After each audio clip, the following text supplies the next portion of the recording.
Hello, good morning. अभी हम लोग जो देखेंगे है ना, इसमें डिस्काउंट के बारे में है। डिस्काउंट का कल भी क्वेश्चन किए थे, बट यहाँ पे थोड़ा सा थ्योरी बता देते हैं जिससे आपको क्लियर हो जाएगा आगे और डिस्काउंट के जब भी क्वेश्चन आएंगे।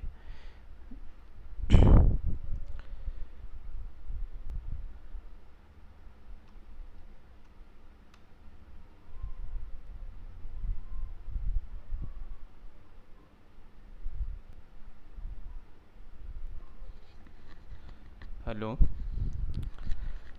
हेलो। तो यहाँ पर जो डिस्काउंट के बारे में, डिस्काउंट को हिंदी में पट्टा भी कहते हैं, छूट, कटौती या फार, इस तरीके के वर्ड भी यूज़ किए जाते हैं। तो डिस्काउंट बेसिकली दो प्रकार के होते हैं। एक ट्रेड डिस्काउंट, यहाँ पे स्पेलिंग सुधार लेते हैं।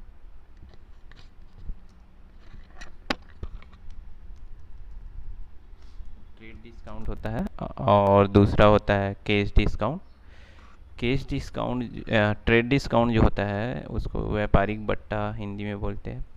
डिस्काउंट क्या होता है? बेसिकली जब आप कोई सामान परचेस करते या सेल्स करते हो तो परचेस करने वाले व्यक्ति को डिस्काउंट दिया जाता है। ठीक है, सेल्स करने वाले विक्रेता के द्वारा जो ग्राहक होता है उसको छूट दिया जाता है।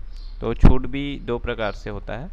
तो जैसे व्यापारिक बट्टा क्या होता है, जब लिखा है यहाँ पे हिंदी जैसा, जब निर्माता अपने ग्राहक को अंकित मूल्य या विक्रय मूल्य पर एक निश्चित दर से कटौती देता है तो उस छूट को व्यापारिक बट्टा कहते हैं। मतलब विक्रेता जो है, जो भी मूल्य रहता है उस पर एक निश्चित दर से छूट देगा। मीन्स मान लो आप कोई आइटम खरीद रहे हो जो पर क्वांटिटी आपको 20 रुपीज़ है, और वो कह रहा है कि अगर आप बल्क में लोगे या बहुत ज़्यादा क्वांटिटी में अगर आप परचेस करेंगे तो आपको ये 15 या 16 रुपीज़ पड़ेगा, ऐसा बोल रहा है। तो आपको जो 4 रुपये का, मान लो 16 में आप ख़रीद रहे हो, 15 में, तो 5 रुपये का छूट मिल रहा है, जबकि वो 20 रुपये में चिल्लर में बेच रहा है।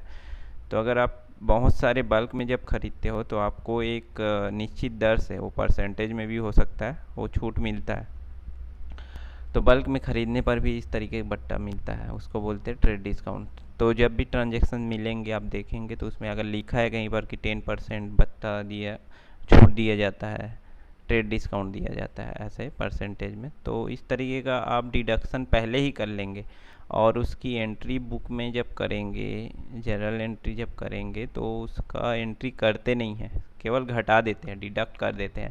व्यापारिक बट्टे का पुस्तकों में लेखन नहीं किया जाता है, ऐसा लिखा है।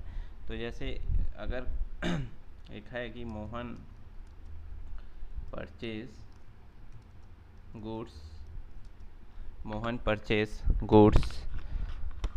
On 10% discount, trade discount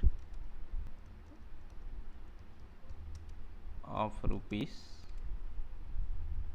₹2000। तो Mohan purchase goods on 10% trade discount of ₹2000, है ना। मान लो सामान का जो है वो रेट है 2000, उसको 10% ट्रेड डिस्काउंट में वो ख़रीदा है। तो आप एंट्री क्या करते हो? मोहन ने ख़रीदा। ठीक है, मोहन बिजनेस वाले का भी नाम हो सकता है ना। हम खरीद ही रहे हैं, बिजनेस वाले, तो हमने ख़रीदा, Mohan purchased goods on 10% discount.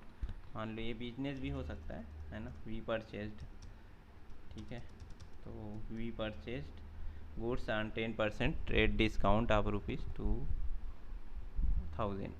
तो अगर हम जब भी परचेस करते हैं तो हमेशा क्या है, परचेज अकाउंट डेबिट लिखते हैं, है ना, परचेज अकाउंट डेबिट। तो ये जो डेबिट होता है, और तो वहाँ पे कितने का एंट्री करेंगे डेबिट में। और दूसरी बात है कैश, कैश में ख़रीद रहे हैं, कैश भी हो सकता है, उधार में भी हो सकता है ना। तो अगर आप ख़रीद रहे हो इस तरीके से तो बाई परचेस टू कैश, आप पैसा दे रहे हो, ख़रीद रहे हो सामान। तो 2000 का जो 10% होगा उसको माइनस करके डेबिट क्रेडिट में एंट्री करना है। मतलब आपको पैसा कितना दे रहे हो वास्तव में। तो 2000 का 10% निकाल दो आप, तो 2000 का 10% है 200।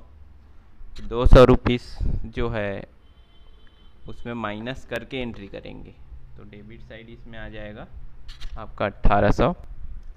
और उसी तरीके से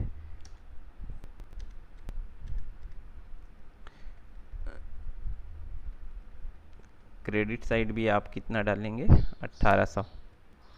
तो इस तरीके से लेखा पुस्तकों में अलग से आपको ट्रेड डिस्काउंट को शो नहीं करना पड़ता, सीधा अमाउंट को आप घटा के एंट्री करते हैं।